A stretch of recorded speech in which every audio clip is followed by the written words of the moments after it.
ভিডিওটি না টেনে সম্পূর্ণ দেখুন, আর হাসতে হাসতে দাঁত খুলে গেলে কর্তৃপক্ষ দায়ী থাকবে না। সবাই পড়া কইরে আইসস তো? স্যার কিন্তু আগের দিন কইছে যার পড়া হইব না তারে মাইরা কামরাঙা কইরা দিবে। তুই ভুল শুনছিলি, স্যার কইছিল যার পড়া না হইব তার মাইরা একদম তেঁতুল মাখা কইরা ছাড়বো। আমার কি হইব রে? কাল তো আমি ঘুড়ি ধরতে গিয়ে আম গাছ থেকে পড়ে গেছিলাম, তাই আমার পড়া হয়নি। আমার কোনো চাপ নেই, আমি পড়া করেই এসেছি।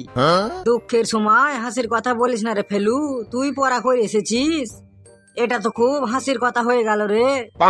দেখ স্যার আসুক তাইলেই প্রমাণ পাবি পড়া করি এসেছি কি না করি এসেছি। এই সুপ সুপ, স্যার আসতেছে, সবাই দাঁড়া। নে বস বস, সবাই বসে পড়।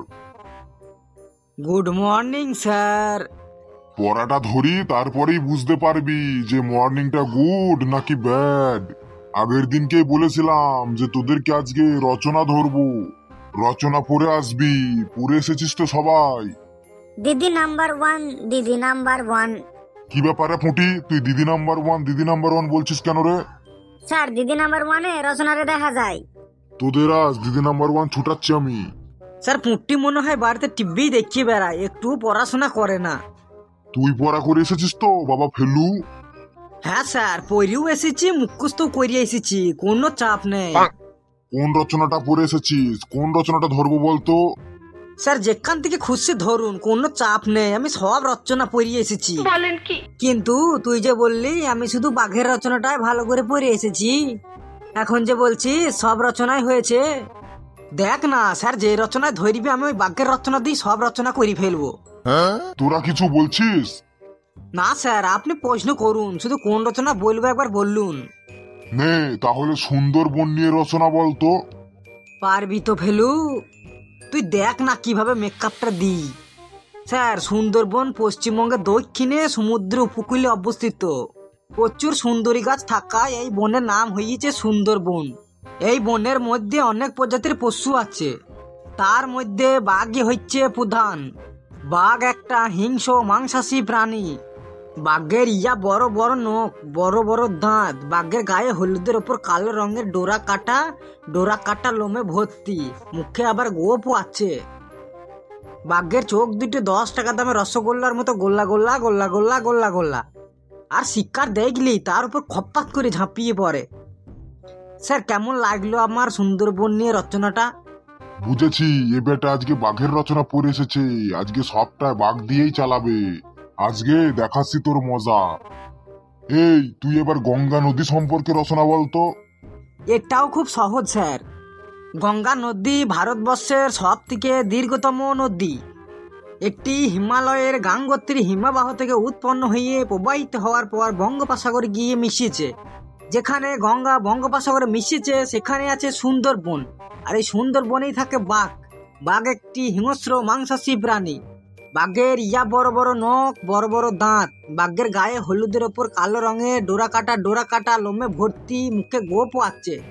বাঘের দুটো চোখ আছে 10 টাকা দামে রসগোল্লার মতো, গোল্লা গোল্লা গোল্লা গোল্লা গোল্লা গোল্লা, আর শিকার দেখলি তার উপর খপ্পাত করে ঝাঁপিয়ে পড়ে। গঙ্গা নদী রচনাটা কেমন লাগলো স্যার আপনার? এ তো মহা মুশকিল দেখছি, সবেতেই বাঘ নিয়ে আসছে। স্যার আর কিছু নিয়ে রচনা বলতে হবে, বলুন। নে এবার মোটর গাড়ি নিয়ে রচনা বলতো। দেখি বেটা এবার মোটর গাড়ির মধ্যে বাঘ কি করে নিয়ে আসে। কি রে ফেলু, এবার মোটর গাড়িকে তুই বাঘ কি করে বানাবি রে? তুই দেখ না আমি ঠিক পাইবো।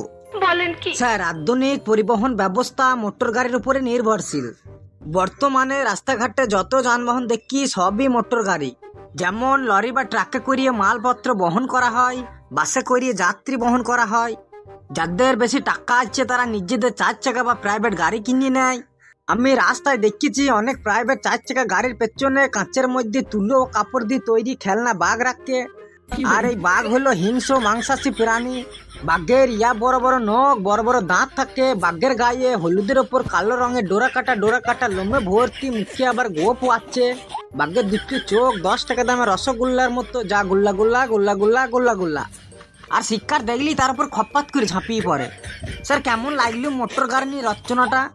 এখানেও সেই বাঘ, বেটাকে কিছুতেই জব্দ করা যাচ্ছে না। এইবার এমন একটা বিষয় নিয়ে রচনা বলতে বলবো, দেখি ও এর মধ্যে বাঘ কি করে আনে। স্যার কিছু বললেন? না না, তোকে কিছু বলিনি। নে, এইবারই লাস্ট। বিশ্বকাপ ক্রিকেট খেলা দেখেছিস এই বছর? হ্যাঁ স্যার দেখেছি, প্রতিটা ম্যাচই দেখেছি। নে তাহলে বিশ্বকাপ ক্রিকেট সম্পর্কে একটা রচনা বলতো। এইবার তুই মনে হয় ফেঁসে গেলি রে ফেলু। বিশ্বকাপ ক্রিকেটের মধ্যে বাঘ কি করে আনবি? এতে আবার ফাঁসার কি হইল? দেখ আমি এতেও বাঘ নিয়ে চলে আসবো। স্যার এই বছর বিশ্বকাপ ক্রিকেট ভারতে অনুষ্ঠিত হয়েছিল। পৃথিবীর মোট 10টি দেশ এই খেলায় অংশগ্রহণ করেছিল। টোটাল 48টি ম্যাচ হয়েছে। প্রত্যেক ম্যাচে স্টেডিয়ামের গ্যালারিতে যারা খেলা দেখতে যায় তারা অনেকে গায়ে রং চং লাগিয়ে অনেক কিছু সেজে গুজে যায়। তার মধ্যে বাংলাদেশের একজন সমর্থক আছে যিনি বাংলাদেশের খেলা হলেই হইল প্রত্যেকটা ম্যাচে গায়ে রং চং লাগিয়ে বাঘের মতো সেজে স্টেডিয়ামে চলে আসেন। আর এই বাঘ হইল একটা হিংস্র মাংসাশী প্রাণী। বাঘের ইয়া বড় বড় নখ, বড় বড় দাঁত আছে। বাঘের গায়ে হলুদের ওপর কালো রঙের ডোরা কাটা লোমে ভর্তি, মুখে গোপ আছে। বাঘের চোখ দুটো 10 টাকা দামের রসগোল্লার মতো গোল্লা গোল্লা গোল্লা গোল্লা গোল্লা গোল্লা। আর শিকার দেখলি খপ্পাত করি তার উপর ঝাঁপিয়ে পড়ে। ওরে এবার থাম বাবা থাম, না হলে কিন্তু আমি এখন অসুস্থ হয়ে কোমায় চলে যাব। বেশ, আপনি যখন থামতে বলছেন তাহলে থেমেই গেলাম।